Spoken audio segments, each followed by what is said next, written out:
What are some red flags that an individual might not be suited for a specific role? Great question. And we touched on this a little bit. Things you want to watch for are changes in their behaviors and attitudes at work. Someone who is a great culture fit for the company, who has now become toxic or poisonous to the culture, that is a red flag. Someone who has met deadlines in the past, who is now consistently missing deadlines, that would be a red flag. Someone who used to take a lot of accountability in the work they do and is now pointing the finger at someone else, that would be a red flag. Maybe an example would help with this. I worked with a client years and years ago, and we went in and there was a classic case of the sales organization was blaming operations. We can't go out and sell anymore because the sales operation or the operation can't keep up with the demand.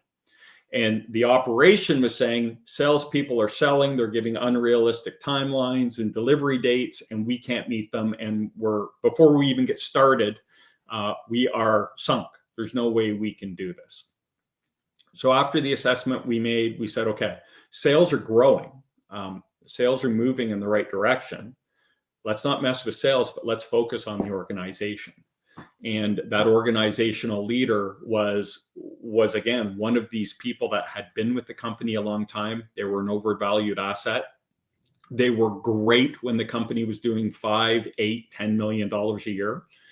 They were over 15, approaching 18, wanted to get to 30. And they were struggling. They had no way to do that.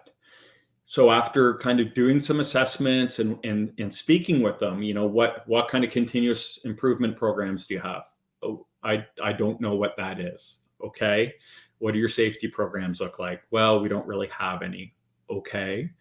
They did have some quality QC, QA/QC programs.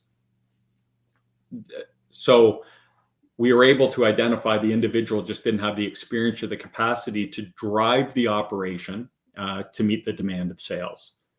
So we did option number 3. We brought in the in-house resource who had all of that training in spades, made an immediate impact on the business. And then within 3 months, we were able to identify that, hey, the sales department was really using the operation as an excuse because they weren't really selling that much either. The sales were kind of growing organically. They weren't out doing anything. And once we cleaned up the organization, it said, fill the pipeline, we're ready for it. They couldn't do it either. But what we were seeing was a lot of infighting, a lot of finger pointing. So people were trying to create fires in other parts of the business to take the pressure off them and say, hey, I can do my job, but if these other people could do their job, then I would be able to, but they're not.